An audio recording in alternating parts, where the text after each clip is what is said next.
Dalam nama Bapa dan Putra dan Roh Kudus. Amin. Allah Bapa yang Maha Pengasih, kami kembali ke hadapan-Mu untuk mengucap syukur atas cinta-Mu yang berkelimpahan dan tiada berkesudahan. Bantulah kami untuk senantiasa mampu menemukan butir-butir kasih dalam setiap pengalaman hidup kami. Buka pintu hati kami dan pikiran kami dalam mendengar dan merenungkan sabda-Mu hari ini. Semoga kami dapat menemukan cinta-Mu lewat sabda dan renungan yang akan kami dengarkan hari ini. Engkau kami muliakan kini dan sepanjang masa. Amin.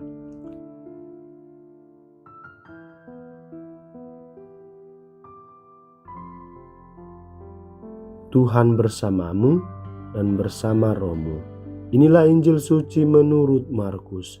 Dimuliakanlah Tuhan. Pada suatu kali Yesus mulai pula mengajar di tepi danau. Maka datanglah orang banyak yang sangat besar jumlahnya mengerumuni Dia, sehingga Ia naik ke sebuah perahu yang sedang berlabuh, lalu duduk di situ, sedangkan semua orang banyak itu di darat di tepi danau itu. Dan Ia mengajarkan banyak hal dalam perumpamaan kepada mereka. Dalam ajarannya itu, Ia berkata kepada mereka, "Dengarlah, adalah seorang penabur keluar untuk menabur. Pada waktu ia menabur, sebagian benih itu jatuh di pinggir jalan, lalu datanglah burung dan memakannya sampai habis. Sebagian jatuh di tanah yang berbatu-batu, yang tidak banyak tanahnya, lalu benih itu pun segera tumbuh karena tanahnya tipis.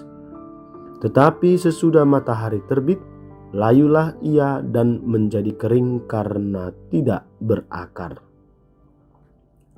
Sebagian lagi jatuh di tengah semak duri, lalu makin besarlah semak itu dan menghimpitnya sampai mati, sehingga ia tidak berbuah. Dan sebagian jatuh di tanah yang baik, ia tumbuh dengan suburnya dan berbuah. Hasilnya ada yang 30 kali lipat, ada yang 60 kali lipat, ada yang 100 kali lipat." Dan katanya, "Siapa mempunyai telinga untuk mendengar, hendaklah ia mendengar." Ketika ia sendirian, pengikut-pengikutnya dan ke-12 murid itu menanyakan Dia tentang perumpamaan itu. Jawabnya, "Kepadamu telah diberikan rahasia kerajaan Allah, tetapi kepada orang-orang luar segala sesuatu disampaikan dalam perumpamaan, supaya sekalipun melihat mereka tidak menanggap, sekalipun mendengar mereka tidak mengerti, supaya mereka jangan berbalik dan mendapat ampun." Lalu Ia berkata kepada mereka, "Tidakkah kamu mengerti perumpamaan ini?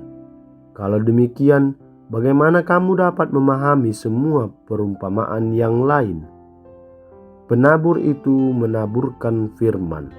Orang-orang yang di pinggir jalan tempat firman itu ditaburkan ialah mereka yang mendengar firman.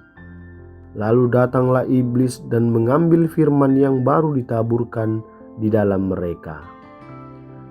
Demikian juga yang ditaburkan di tanah yang berbatu-batu, ialah orang-orang yang mendengar firman itu dan segera menerimanya dengan gembira.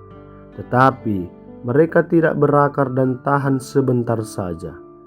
Apabila kemudian datang penindasan atau penganiayaan karena firman itu, mereka segera murtad. Dan yang lain ialah yang ditaburkan di tengah semak duri. Itulah yang mendengarkan firman itu, lalu kekhawatiran dunia ini dan tipu daya kekayaan dan keinginan-keinginan akan hal yang lain masuklah menghimpit firman itu sehingga tidak berbuah. Dan akhirnya yang ditaburkan di tanah yang baik ialah orang yang mendengarkan dan menyambut firman itu lalu berbuah, ada yang 30 kali lipat, ada yang 60 kali lipat, dan ada yang 100 kali lipat. Demikianlah sabda Tuhan. Terpujilah Kristus. Saudara-saudari terkasih, dalam perumpamaan tentang penabur ini, Yesus mengajarkan kepada kita perihal bagaimana menata hati di hadapan tawaran Allah. Rahmat berupa sabdanya terus diberikan kepada kita, sementara dari pihak kita, usaha dan kerja keras mesti menjadi pilihan utama agar benih sabda itu bisa berbuah baik. Sebab dalam menanggapi rahmat Allah, ada beberapa sifat khas yang dapat muncul. Ada yang menolak, ada yang ragu-ragu, ada yang menerima tetapi kurang yakin, dan ada yang menerima dengan baik lalu merenungkan, memelihara, dan melaksanakan kepercayaan sebaik-baiknya sehingga membuahkan hasil yang berlipat ganda. Saudara-saudari yang terkasih, rahmat Tuhan selalu ditawarkan kepada setiap orang, kendati seringkali tanggapan kita berbeda-beda. Meskipun demikian, Allah tidak bosan menawarkan rahmat keselamatan bagi kita.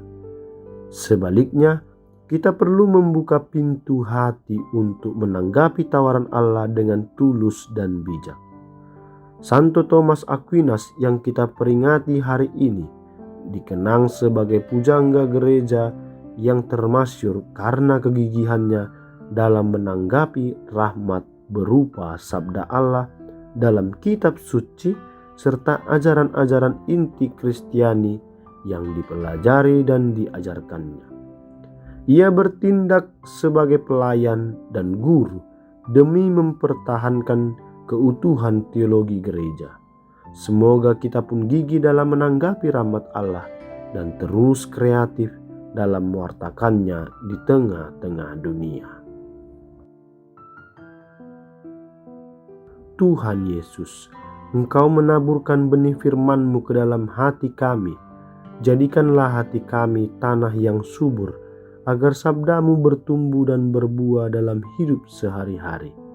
Melalui teladan Santo Thomas Aquinas, ajarlah kami untuk mencintai kebenaran, menggabungkan iman dan akal budi, serta mewartakan kasih-Mu dengan rendah hati. Semoga hidup kami menjadi kesaksian nyata akan kuasa firman-Mu yang mengubah dunia. Sebab Engkaulah Tuhan dan pengantara kami, kini dan sepanjang masa. Amin. Tuhan bersamamu dan bersama rohmu. Semoga saudara sekalian dilindungi, dibimbing, dan diberkati oleh Allah yang Maha Kuasa, Bapa dan Putra dan Roh Kudus. Amin.